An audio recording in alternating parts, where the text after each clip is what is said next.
radio show that takes you along with host and age explorer Rod on his continuing journey of discovery into life's challenges, opportunities, options, and all the latest and greatest things that come with getting older. The Raad Life is brought to you this week by Your Home for a Lifetime, a company dedicated to empowering you to stay safely, independently, and comfortably in your own home. And now here is your host, Rad Gantos. Rad Gantos, where in the world are you? Well, I'm exploring. Didn't you call me an explorer? I'm exploring. Work life is tough, dude. You know? You got to get out sometime here, huh? I mean, it's tough. No, I'm just sitting here fascinated. I'm looking at two people. Let me see if I can turn the camera on. I don't think you can see this. Two people. Remember, like in the era of selfies? Yeah. Remember that? The era of selfies. The pre whatchamacallit, the pre-COVID generation. The pre-COVID generation. Okay. Can you see what's going on over here? Right there. So here's what's funny. These people, these two girls basically, were under normal circumstances would basically pull up their own phone, right? Right. And let me just get me back. Okay. They would pull up their own phone and they would do a selfie, right? Well, this actually was fascinating because they didn't do a selfie. They actually took pictures of each other from a 6-foot distance. Why? So social distancing has met the selfie, I think. I guess so here. So we're going to see further selfies? Everybody's going to be like this far away now here? Yes, now everybody, before it was like, take it from above and make sure you don't get my nose hairs, right? Right. Exactly. And now it's like, take it from afar. And, I like you and I were talking about before we talked about doing the show. And by the way, anybody who's watching, it's Paul's fault that I'm doing this show today. Okay? He said he wanted to do this. I said, I told him no, and then he kept talking. And as usual with the friggin' Irish, they talk you into anything. That's what happened. So, no, but I really want to do the show. The reason why I want to do the show is because right now, it's understandable. I'm going to close up my windows so that I could basically then take off my mask so that I don't look like I'm about to rob a bank here. Hold on a second. Okay. So the reason why I want to do this show today is because things are getting kind of nuts out there. Yeah. And they're getting kind of nuts out of totally understandable reasons. And I have had run-ins with people. Yeah, that's what prompted this. That's what got me thinking about it. People that are friends. Uh-oh, we lost you. You still there? Can't hear you. Two schools. Am I back? Yeah, we're back. Am I back? Okay. There's two schools of thought. And I've got my gloves on. I'm practicing safe protective gear. I have the mask on. Shout out to Stephanie Odo and her team for this one. And if anybody's looking for face masks, they will not sell them to you, but you can go buy them on tailormadefacemask.com. Okay. And you can even monogram them if you're that big. But the thing about it is people are now kind of been thrown into two camps. Actually, I believe three camps. Well, the topic today is, are we ready to open? Well, are we ready to venture out? Are we ready to open? There's two camps. One camp, and by the way, let me just say, I respect both sides. I really do, okay? But I do find pros and cons in everything. I apologize. I blame my parents. That's you. You're always a contrarian. You're always trying to find the opposite. Well, because my mom told me that if you can poke holes into something, then it's not worth it. And if you can't poke holes into something, or if you basically assume the worst case scenarios in some cases, then you will not be surprised. Mm-hmm. So I don't necessarily adhere to that 100%, but there's some truth in the matter that you can't just take things at face value and not question them. And whether it's, and I'm sorry if this offends anybody, I don't think you can do that with your faith. I don't think you can do that with your intelligence. I don't think you can do that with the degree that's sitting on your wall. If you went to a college or you didn't go to a college, you can't evaluate people in sort of us and them mindset. And unfortunately, at the crux of what is going on right now, we are suffering as a society because we have been conditioned to think of things in an us and them mindset. Right. It is Those guys, not me. It is that side of the tracks, not this side of the tracks, right? And that's just wrong. I mean, So let that's me just pose the question that everybody's asking. We're accepting some risk, not just with our own lives that I'm going to go out there, but we're accepting a risk for others. If I open my business, if I open the state, if I open the country, some people may die. What is the well, acceptable that's death that's rate? that's that's the assumption, right? And people are like, well, why are you just talking about the death rate, not talking about the recovery rate? So let me just say this. I was the first person, and Paul knows it, that basically said, in no understandable terms, I think it is bullshit, the thing about the shutdown, because it Yeah, is you were not not a for it. sustainable solution. Remember this? I said it's not a sustainable solution. Yeah. So anybody who's thinking that I am advocating for people to stay at home just to basically do so, think again. I was the first person who said, no, this is not a sustainable solution. Now, why we did it, who did it, I believe it came down from the top, from the federal government. It wasn't the governors that shut down the economy. It was higher up. And then now the governors are the ones that maybe are saying, wait a minute, we want to be more cautious when we open it. So let's take this and break it down, right? Okay. There are those who have to stay at home. It's people like my parents that are basically have chronic illness, and Right. they basically are not only just staying at home. And believe you me, it is difficult. It is a tough situation. Hmm. Okay, I can't go see them. Yeah, not only do they have to stay home, but you have to stay away. So it works both ways here. Oh, you froze up again here.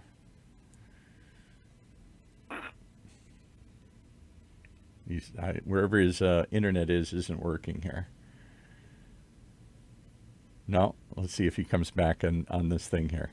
This is the joy of using Zoom for live calls from the field, from out on the road. But that's the whole idea of this show. So let's see if we can back up while see if he's going to come back in on this thing here. The two questions today are we ready to open? That's the one question. And if we do, what's going to happen? And that's what we're going to look at here today. So I think you were waiting for him to call back in on. If you have something that you'd like to pipe in, we're willing to take some phone calls today in this show. We don't always have the ability to do that, but today we do because I'm in the studio. The phone number here is 949-330-7761. 949-330-7761. If you want to call in and offer your opinion, we'll be happy to add it to our voices and whoever else reads us some questions here. It's a hot question. Should we reopen? Can we reopen? What will happen if and when we do reopen? All of those are being debated. And as Raad was saying, there really are two schools of thought. There are those saying, I can't take this any longer. My business won't survive. My sanity won't survive. We have to get open. And there are those that feel infringed. You can't tell me what to do. It's a free country. I can take my own risk. I can smoke cigarettes. I can ride a motorcycle without a helmet. I'm willing to take that risk. But then there are those that say, it's not just your risk. If you want to risk your own life, that's one thing. But you might be infecting others. You might not know you have this. And by throwing people, or you might be encouraging people to go out there who don't otherwise have a severe condition and know they have to stay home, just ordinary people. And in so telling everybody it's safe and go back out, some of those people are going to get sick. Some of those people are going to die. What is the acceptable death rate? And that's a hard question to ask. And I think it comes down to who's dying. If it's me that's dying, there's no acceptable death rate. I'm not going out till it's completely safe, till this thing is gone, till there are no cases. If it's my family, my friends, my community, I don't want to see anybody die. But if it's those people over there across the country, some part of the country maybe I don't like or don't have any affiliation with, okay, some people are going to die. And that's when they say, well, it's just like the flu. People die. We don't shut the country down. People die every day on the roads. We don't stop driving. We accept that as part of living in this country, a certain number of people are going to die, but not when it's your people. And that's the key. So we'll see if Rod's back with us here. See if he's rejoining us. Raad Gantos, are you with us? There he is. Sorry, buddy. That's okay. I just laid it out. And here's what I did real quickly so you know. Yeah. I kept talking. I said, it really comes down to this. Are we ready to open? And if we are, what happens when we do? And I said, as you started to lay out, there's two schools of thought. One is, can't tell me to stay home any longer. My business won't make it. My sanity won't make it. And my libertarian views say, you can't tell me what to do anyway. So I'm going to go back out there and I'm going to risk my own life. And then the other side says, go ahead and be crazy if you want. But you're also risking other people's lives because you don't know that you're carrying it and you're going to get them sick. Or you're encouraging people who don't have a high degree of risk to go out there, and some of those people will get sick and die. You've told them it's okay and they're going to get sick and die. So what's the acceptable death rate? Well, here's the thing. Okay, here's the thing. Again, just because people, I've been vocal on this, and I want to be clear. Okay, I'm not telling anybody to stay at home. Okay. I'm saying that if you choose to exercise your freedom to stay at home, freedom of choice, to stay at home, you shouldn't be looked at as some sort of pariah that is anti-business. Okay? And your fear, be it real or otherwise, or based on something, okay, that is your right. Last time I looked in this country, to actually be afraid if you choose to. And out of the basically making it sound like they're scaredy cats for doing that.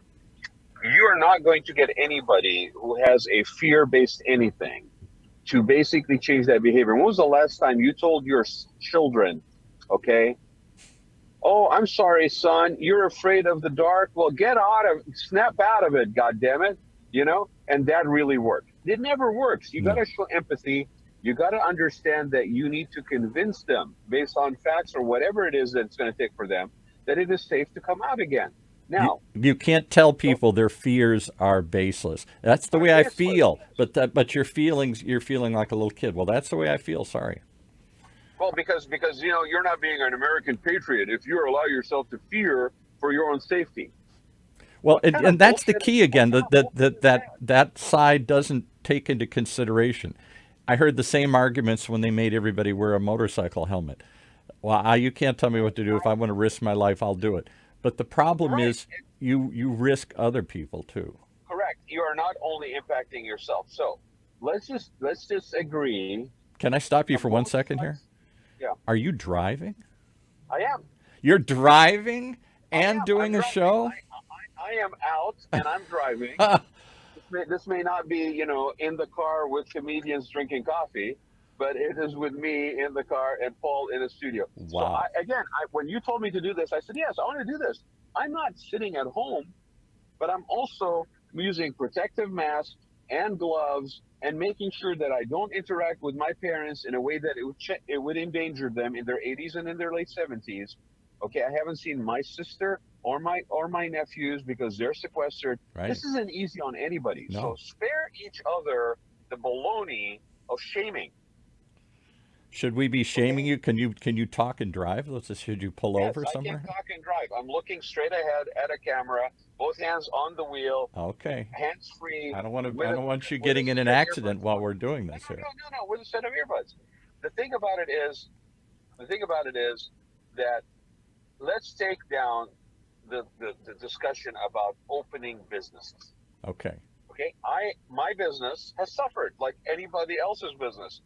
What, you think I've been basically picking up the phone and telling people, hey, why don't you buy an expensive furniture and let me redo your master bathroom right now? Yeah.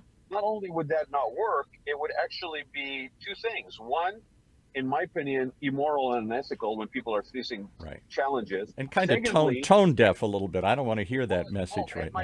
My tone deaf, going to the second point I was going to mention, my tone deaf is going to basically reflect badly on my brand and my business when I do come back out of this. Right. Because people are going to remember how that employee was treated by their employer. Yeah, you weren't worried about me. You didn't ask about me. You only wanted to sell something to me at this period of time. Exactly. And there are people out there that are doing this, and it's going to backfire 110%. I've already seen people basically react negatively to it. I have too. I've had been pitched, and people say, well, I know you're stuck at home, so why don't you buy a new mattress? I'm like, really? That's what you want me to focus on? I know you got to make money. I know business has got to go forward. We talked about this in our sales shows, and everybody said, maybe you just tamp down the sales. You don't go away, but your first question isn't can I sell you? The first question is, how are you? How can I help you? Well, prolong the life of that mattress, to use your example. Teach me about maintenance that maybe I never thought about when it comes to my mattress, other than flipping it over every once in a while. Right. Show me about how maybe I can clean it, air it every once in a while. Like, share with me something that you're not selling me to make me feel that you are a valuable addition to my sphere. Exactly. And then I have loyalty. Then I will basically come to you later. So let's talk about this. I know firsthand, what it feels like to have a business that's shut down. Okay? But I also know that if I had a brick and mortar right now, I would be in a quandary, basically wondering whether I should open or not. Exactly. For a number of reasons. And for those who are asking other businesses to open, and if they don't open, somehow shaming them for not being patriotic enough, you're not the person who owns the business. So that's one. Right. Two, let's take into consideration what that person who owns the business will have to do. They will have to basically now stop having their rent deferred. So $5 a square foot, 1,000 square feet, that's $5,000 of a bill right away before you even turn on your lights. Right. Utilities are due, labor costs now are due, and you're being told that you can't operate your whole 1,000 square feet. You can only use half of that space because you're going to have to maintain a 6-foot distance between things. So restaurants lose every other table. Right. Barber stations lose every other barber station. Retail locations, you're going to have to let people in groves, and you can see it already at grocery stores. There's one in, one out. Spaces, have to be separated. You have to identify and indicate all this stuff. You have to provide sanitation stations for your staff. You have to provide face masks for your staff. You have to basically convince your customers that are willing to come out of their gopher holes, if you will, or their bunkers, right, early, that you are safe enough for them to come into, right? And so at best, you will be operating at half capacity, at 50% capacity. Right. Now, with all the additional costs and retrofits and the touchless POS stations and all that stuff that you have to do, will you be making enough money with 50% capacity to justify your going out and doing this? If you are, hats off to you, but I don't know a lot of businesses that have those kind of margins. No, because we took as little space as possible, and we try and pack as many people in because space is expensive. That is maximizing square footage. You hear that? Remember? Right. Now we take maximizing square footage and cut it in half. Right. Because everybody I will guarantee you, and I'm not picking on anybody, because it's the nature of conducting business. Everybody that has an occupancy of 25 has been seating 30 to begin with. Yeah. Right. Right, and the person who's had, I don't know, it's supposed to be 10 people on your patio, you've snuck in another 4 chairs. Somebody's calling in here. Keep going. Yeah. So my point is this. That is a decision that each business owner has to make on their own. We got a call? Okay. Every business owner has to make that decision on their own, right? But if a business owner decides not to go ahead and open, because even there's another layer to this. What about the liability factor? What protects that business owner from being sued by somebody who claims that they got COVID-19 at their facility? Okay, and for those who say that you cannot prove causation, I agree. It's a very difficult thing to try to prove causation. However, what if somebody files anyway? And if that's not an issue, then why are the chambers of commerce and people that are in the business advocacy side of things all hell-bent right now on getting businesses to be exempted and protected from possible liability? Are you there, Paul? We got someone calling in here. Okay. we got your while friend. Paul figures out who's calling, do you have him on the line? I do. It's your friend John Dade from the Cigar Nights. Can he hear me? John, can you hear me? I got you. Hello. Oh, that's great, John. Good to hear from you, buddy. So he was Good. tuning I had in, to turn the speaker and down because of the delay. turned down your speakers in the back there. So I had I'm thrown. gonna give it a little pitch. I'm gonna give it a little really quick sneak peek pitch, though. Okay. John Dade. We are in process to develop a show for John Dade on Golden Seal Productions. Yes, which will be run here on the network as well. Which will be on OC Talk Radio. Yes. So, hey, John, how your day going?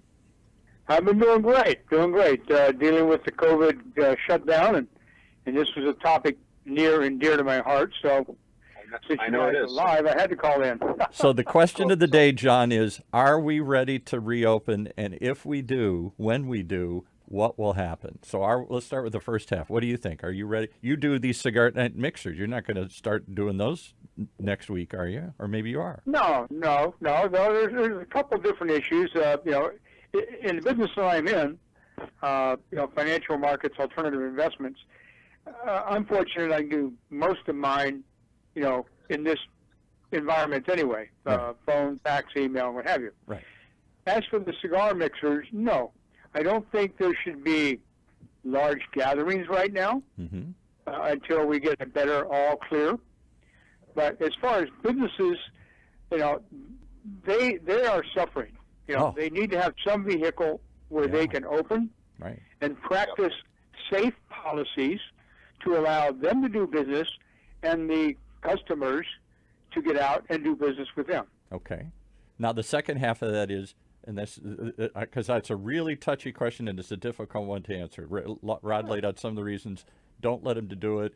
It's probably not a good idea. You're going to have half capacity, and you're going to have a lot of rules and restrictions and whatnot. But I get it. But I'm starving. I got to do something here. My business is dying, so I got to reopen the store. I got to throw the doors open. Will anybody come? Well, I think I will. Just the last few days, I've noticed a lot of more traffic on the freeways and on the roads in the cities. I have too, just anecdotally. And I don't know if that's true or not, but that's my impression, right?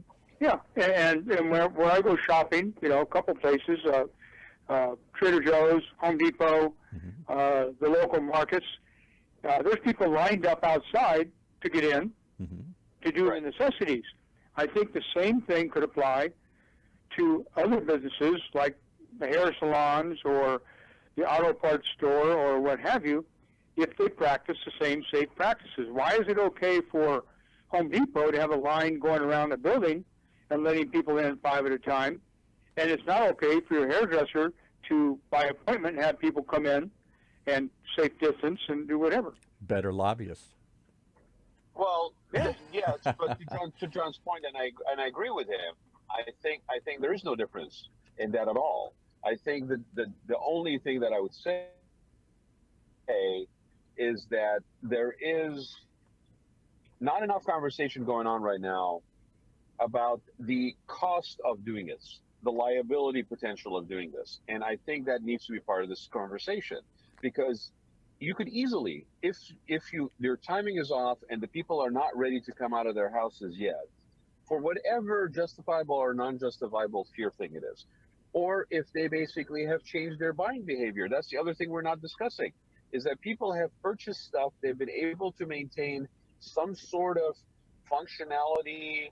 I didn't stop eating at the restaurant I like. I just grabbed the thing and eat it at home. In some cases, I didn't even have to go to get it. It got delivered to me. So what's the difference between Uber Eats before COVID and multiple Uber Eats after? Yeah, I get sick and tired of it, but I'm still doing it, right?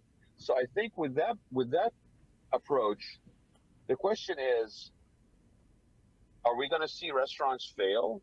Are we going to see businesses shrink in size? Those are all the realities that we potentially could be looking at. And will people, here's a tough one for you, John. This is what we were talking about earlier. Right now, if you open your store, it's a paint store, it's anything, it's a dress store, it's something, it's a place where people come in. And so you're going to bring some employees back, maybe not all of them, because you're running at half speed and half the space, but you're going to bring some employees back, and some people are going to come in, maybe not all of them, because some of them are still scared, or you can only go get somebody in at a time.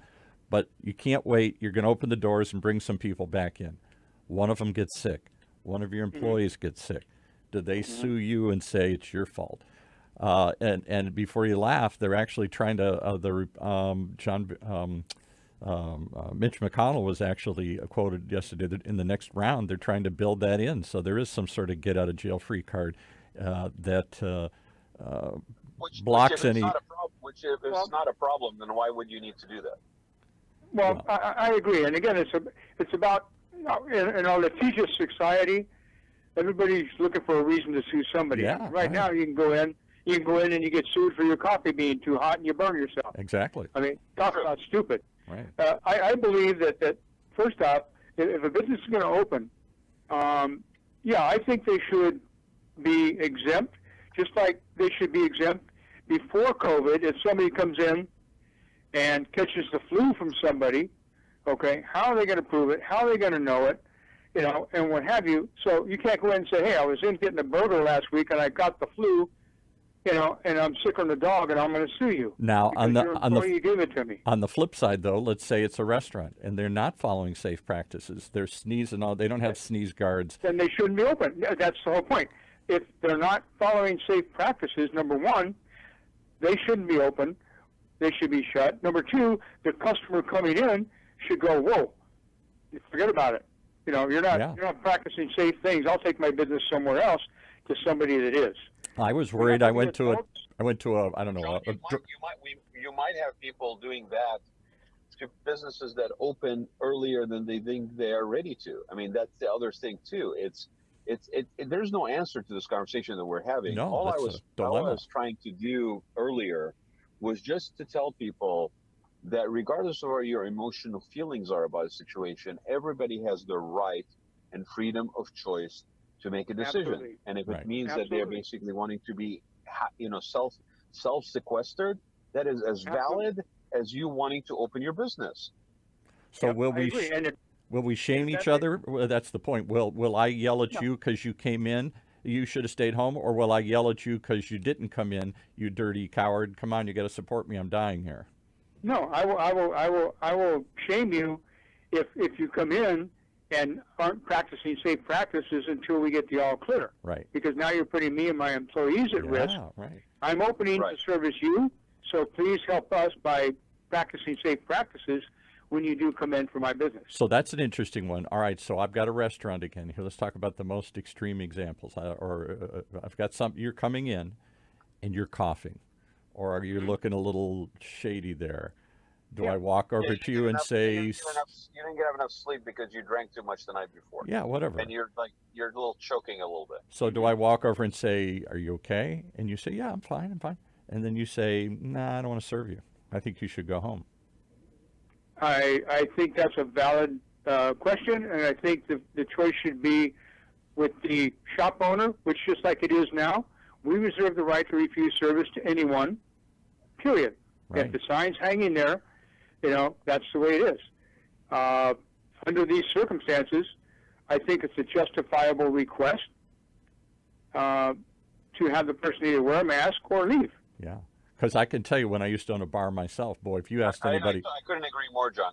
If you told anybody you weren't going to serve them, even if they were drunk, boy, there's always a fight in that. They never want to hear it.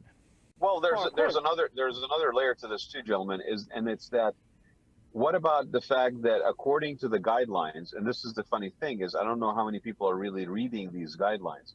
If you read the guidelines, you are supposed to measure the temperature of everybody who's working in there at the beginning of their shift. Yeah. You're supposed to give them, and if their temperature is above a certain point, you send them home. They cannot work. If you that means you're going to sort of like invade their privacy, their sort of HIPAA privacy in that capacity. The right to work will now be associated with your temperature, fever or not. Yeah. You also will need to give them every 30 minutes a chance to wash their hands. Now, last time I looked, people have a hard time getting 15-minute breaks to wash their hands and sing happy birthday long enough to sing happy birthday. We now have to provide those stations. We have to provide the separation between staff. So those are to your point, John. Those are the guidelines. If you follow those guidelines, I have no problem at all. How many people are ready to do that tomorrow? Well, that's the point. It should be that choice given to those who wish to follow the guidelines or not, and open for business or not. Again, it's about being adult, about being a normal person with normal thoughts, saying, if I'm going to do this and follow the guidelines, I can be open. On the other hand, if I'm going into a restaurant or other business in this environment, I should be adult enough to wear the proper equipment so that I'm not putting them at risk. It's just a So common sense now we live in a perfect world. People act perfectly, but we live in a world where people do dumb things. I know I opened that up.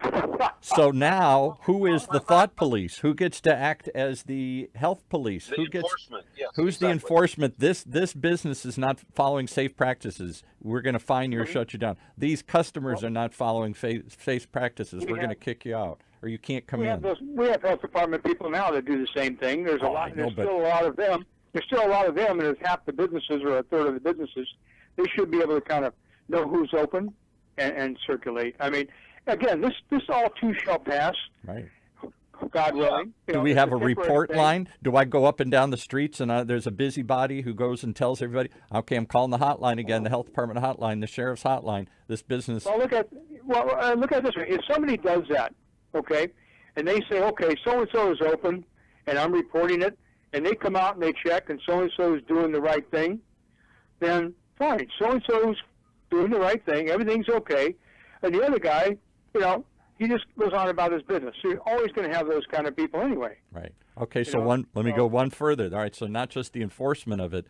Are we going to get to a world, this has actually been bantied about. It seems so 1984, so Big Brotherish to me, but maybe that's where we need to be in this, that we're all going to get a health passport. And we're going to have to surrender it and show here.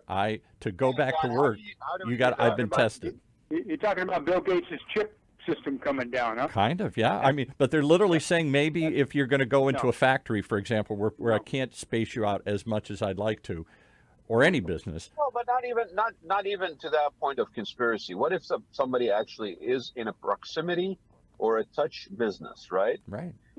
Like, it's not that far-fetched. We have licensing for cosmetologists. We have licensing for massage therapists, right? People that literally have lay hands on people. Right. And so is it far-fetched to believe that people working in a food and beverage environment will have to basically provide proof of health every 6 months, maybe? Is that something that is extreme? Is it something that we should be okay with? What do you think, John?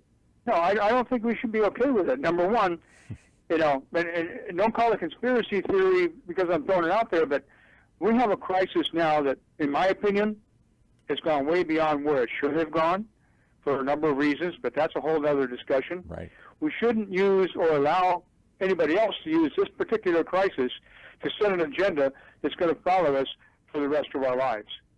It's a one-off. Let's deal with it one-off and move on. You didn't see anybody with the Spanish flu or COVID, 1918, SARS, or anything else, have to do this for the rest of their life. It happened. But look at what happened when a handful of people blew up a building in New York. We immediately changed our lives. Look at all the protections. We spent trillions now, or billions. Homeland Security. Yeah. Taking our shoes off at airports because a handful of people used a shoe. One guy put a shoe in a bomb, so now everybody all the time has to take their shoes off. Yes, which was an overreaction, and yes, we still have the residuals, but that's not a virus. It's not the flu.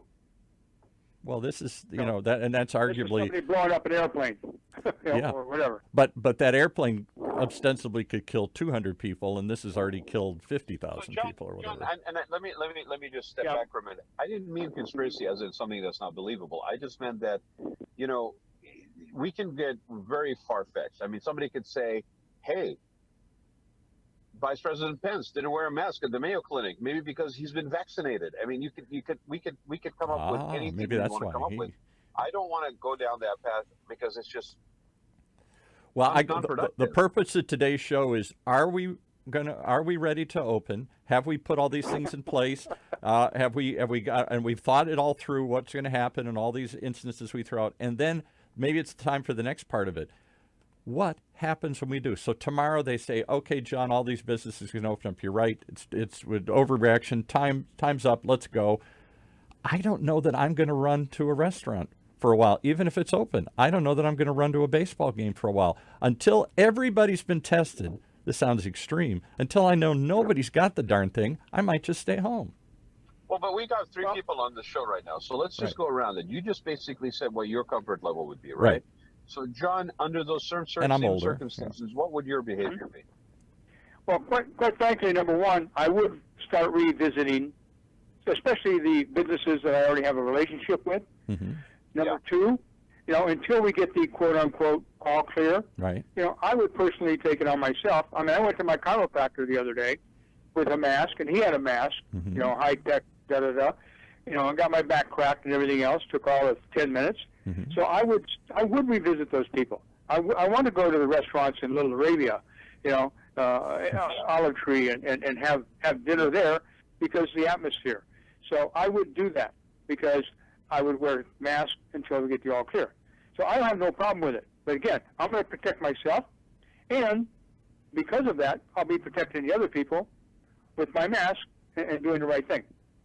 So what? And Rad's going to answer the question, but before let John off there. So what do you think most people will do? And I take a look at what happened. They opened the beaches here in Orange County last weekend. It was just supposed to be to walk on the beaches and stuff. People flocked there. We're all crowded like nothing had happened. And the governor came out, others came out and said, that wasn't what we were asking you to do. We're trying to give you a little leeway, and you went right back to the way it was. So will people rush back into the restaurants, rush back on the planes, rush back to the baseball game, or are they going to be like me and say, not for a while? No, I don't think. Number one, we drove to Huntington Beach on Sunday. We took a little cruise down there, and I know this is a hot spot for Rad because he posted it. But these were people. He's a radical. Rod's a radical here. Okay, go ahead. No, Saturday He's a provocateur. Saturday in Huntington Beach, I drove by there myself. Saturday was a different story. Sunday was not, because it was overcast and cloudy. And so, I think there was some pushback, and people changed their behavior. They behaved in a different manner. So, do you think people I do agree. Are they me, or are people itching to head back out to the beach, to the ballpark, to the bar? Of course they are. Well, I think they're itching to head back out to the beach because, number one, quite frankly, I think the beach has a great combination of sand, surf, sun. I think you're covered. Okay. Okay. Surfers, I don't think have to worry about it, even if they're not 6 feet apart. But I don't think everybody's going to rush back to the restaurants where there's a large gathering, or events like baseball games or hockey games. I think that's going to take a little bit of time, but I do believe that people will support their local businesses that they know and have a relationship with, just like I would, and it will, pick back up and trickle back up. And will it be enough, or will they start folding? Is 50% enough? Well, there's going to be somebody folding anyway. I mean, I was in the business for almost 20 years.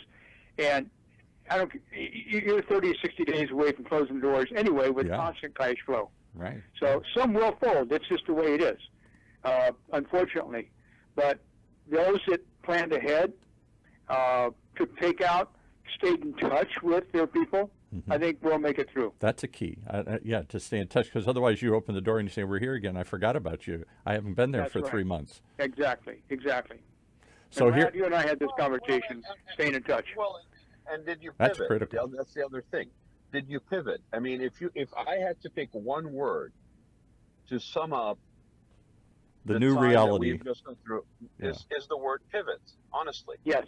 And if you have not pivoted, you are basically risking being a dinosaur.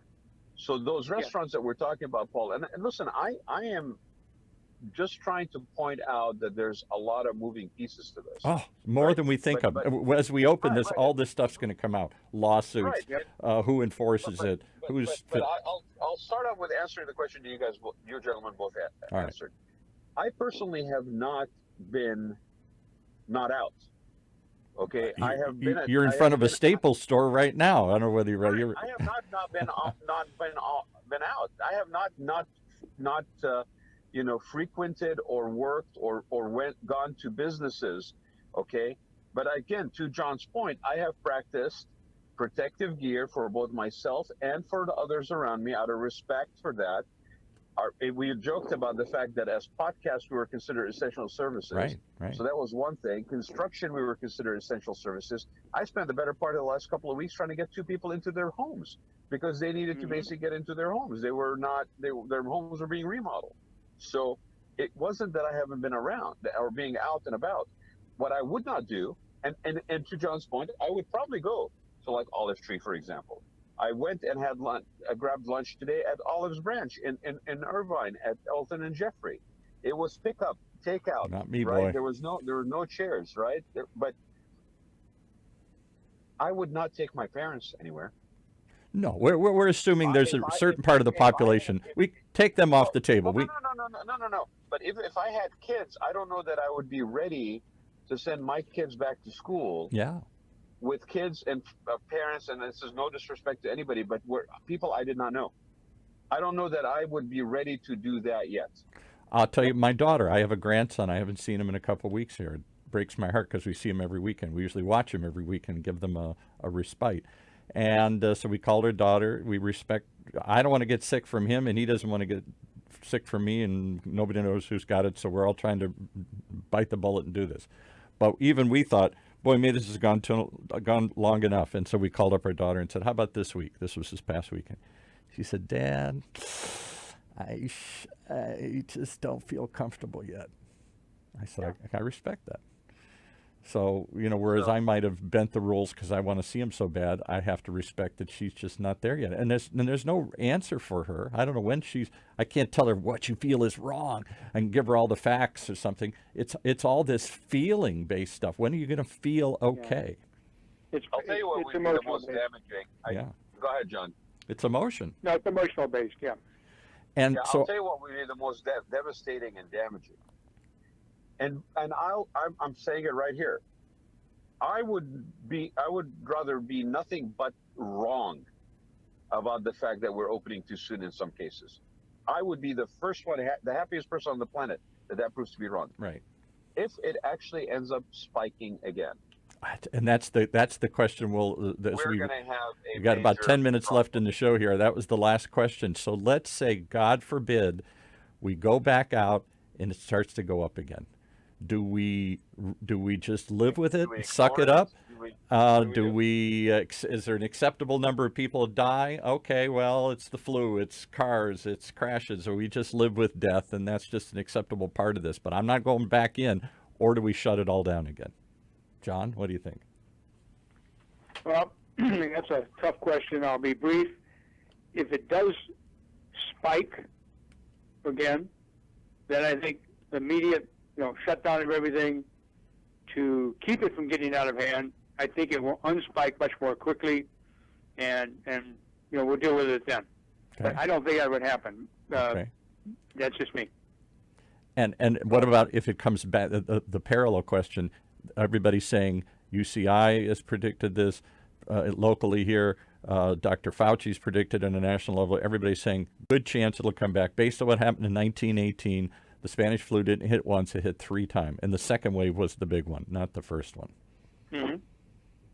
Well, I mean, again, you could make the same argument for any flu, any season. That's why when this first started and they shut down, the federal government basically shut down the country.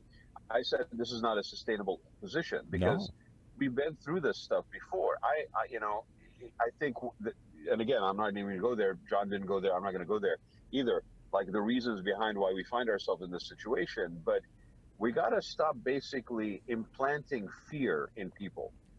Yeah, and stop doing the us and them thing, because that weaponization of us and them has a lot to do with why we are in conflict with one another today. No question about it. And unfortunately, it's been an us and them scenario. I'll do this. Because there's a benefit. There's a benefit for somebody in perpetuating an us and them, and that is really tragic. Lots of people. And so, for example, my cousins live in these little towns in the Midwest, and I talked to one of them this last week, and he said, Paul, we don't see it. It's not here. So why are we all shut down? And, and he sort of implied, he didn't say this, we don't have a lot of sympathy for it. It's not hitting us. So we don't feel it. We're not in New York. We're not in Chicago. We're not in L.A. Let me pose a question for you. Let me pose a question for you guys, and then I'll get off. Okay. You guys know a lot of people. You have a huge sphere. Right. Just like I do. Can you name on one hand the number of people that you know have gotten it? Yes. I don't know any. I know one person back east, a relative of mine that has it. Actually, an emergency room doctor. But other than that, locally, no. I don't. It's a tale of two cities. You tell me it's everywhere. I see it nowhere. Same here. Okay, I know. Okay, I know a friend of mine from college whose brother died from it. Oh. I know a client of mine who lives in Southern California, who has a business, who's a friend, whose mom died from it at the age of 62. Ooh. And the only condition she had was diabetes. And you tell me how much of the population has diabetes? A lot. If we start taking diabetes as being a basis for a 62-year-old. His uncle died from it 2 weeks or like a week and a half earlier. And his father got it in New York, but then recovered. You've far outdone what John and I do. I do not know of anybody myself, it other was than a somebody relative more. back east who had it. Yeah. Yeah, I mean, That's 4 or 5 out of 1,000. I looked at the guy's face. And how devastated he was. And the hardest thing for him is when they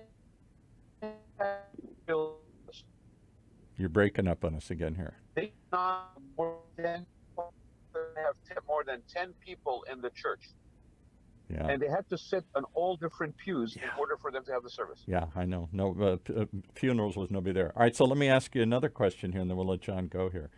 So if so few people have it, what is, and I know this is a harsh question. This is probably a dramatic way to state this, but if it comes back, or if it comes back again, what is the acceptable death rate? Right now, we accept that thousands of people, 50,000, 60,000 people die on the road every year. We don't stop driving.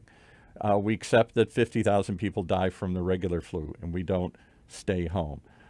This one was projected to kill hundreds of thousands of people, potentially, if we didn't do something. Maybe we stopped it. Maybe that was wrong. What is the acceptable death rate at which we say, it's sad, but that's okay. We're going to keep going, or no, God, that's horrible. What's the acceptable death rate? I would say, if you're looking percentage-wise, or numbers or baselines. What? Yeah. Use past baselines as percentage-wise. I think right now the U.S. is running a 0.16 percentage death rate. Compared to others, I think that's pretty low. So, here's why I'll make the other point. In 1918, they did shut it down for a little bit, and here and there in different big cities mostly.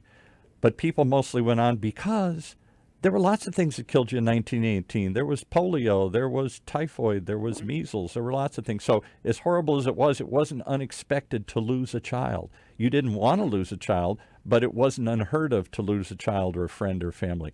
You didn't expect everybody to live. It was one of the dangers of living in the world. Expectancies was shorter too. Yeah, now we go, oh my God, if my grandson died, I'd be devastated. I mean, take the gun and shoot me here. I don't expect anybody young to die or older people to. I expect everybody to live for as long as they can. So for me, the acceptable death rate is, I hate to say it, zero. And I know it's not zero in the world, but and especially if it's somebody I know. If it's somebody I know, then shut the whole country down to save my grandson.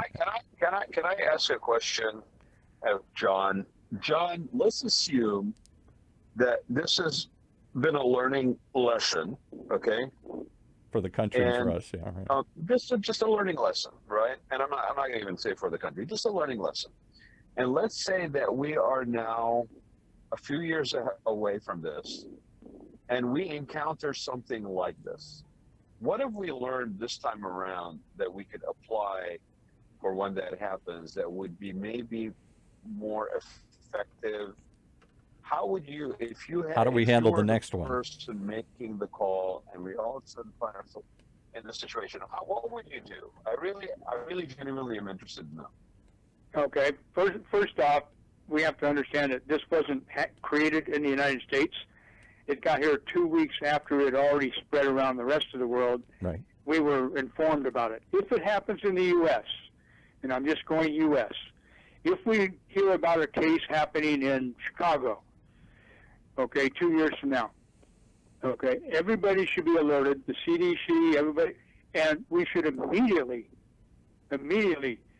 shut down, the travel, the this and the that and what have you, start quarantine, start self-quarantine, and we won't get to where we are now. We had 2 weeks of lost time dealing with this, and that's why we ended up with what we got. And I'll go one step further. The only reason, in my opinion, that we had to shut the whole country down is because we didn't know who had it and how far it was. Yes. And Correct. if somehow, and I know this sounds preposterous, but if somehow everybody could just get a test in a week or two, whether you're sick or not, if we could just suddenly know, oh, there's only 1%, there's only a few people got it, let's isolate them. But when nobody knows, panic starts, and we have to shut the whole thing down. Yes. I hope that answered it, Rad. Well, good. We're on the same page on that one. I think we got to do rapid testing. Well, and that's why I asked it, because I think once all of this stuff settles, I think it'll be clear for people who want to see it and want to find common ground that we're really all on the same side on this one. Yeah. Nobody wants to lose lives. Now I'll give you. Nobody wants to encumber anybody's business, prospects. Nobody wants to feel like they are being freedom and robbed from them or somehow restricted. I think we're all in the same. But I'll give you one cautionary note as the historian in the group here. I studied history for years. I was a history major, and the Spanish flu is kind of a footnote in history. It's killed 650,000 people in America, 30, 40, 50 million around the world, and it really gets very little play in the history books partly because it was the end of World War I. And bigger things were happening, because after it was over, nobody wanted to talk about it. Nothing changed. Everybody just went, oh, thank God that's done, and hope it never happens again. Very little change to improve health, to improve testing, to do any of this stuff. So there's some fear that once we get through this, we won't do anything, and we'll be just as ill prepared for the next one. Which is wrong. Well, Yeah, you know what? could be wrong. Yeah, it could happen. I mean, and our behavior patterns in the last few weeks could be something that we go back to a different behavior pattern after this, or maybe some of it sticks, some of it doesn't. Again, I want to kind of leave this thing, end the show kind of on a positive note a little bit, is that, yes, there's more to this that unites us than actually divides us. So let's stop this us and them baloney. I'm with you. That causes us not to be able to have conversations like this. Let's understand that we are being played into being put into these camps when it doesn't do us any good. We're all in this together, and we're all going to sink or rise depending on what happens. Correct. The only thing I know is that the Raad Life is going to get even more popular because you've been the only one on the air every day bringing up these issues that nobody wants to talk about. Well, again, to your point, Paul and John, thank you. I mean, for jumping on here, yes, for sure. Appreciate it. I think pleasure. If we've said this before, and I've said it on the show before, and Paul and I have said it before, John and I have talked about it before. Part of the reason why he's coming on and being part of the family here is, I don't care how difficult the conversations are. Okay, the minute we as a society, as a human being, as a race, stop having conversations, stop dealing with stuff that's difficult, we become like the Spanish flu footnote in history. We don't basically have that strength. We are not better off for forgetting. Have the conversations. Be respectful having it. Agree disagree or disagree passionately about things. But at the end of the day, still have those conversations. That's right. Because that's the only way you learn, and that's the only way you find commonality and get through it. It's the only way you grow. Exactly. Yep. Absolutely, John. Thanks for coming on. John, Dave, give us a plug for the cigar. Give us a plug for both your businesses. Thanks for having me. And since you brought it up, since you brought it up, staying in charge, we're having a virtual coast-to-coast cigar and rum tasting May 13th, 5 p.m.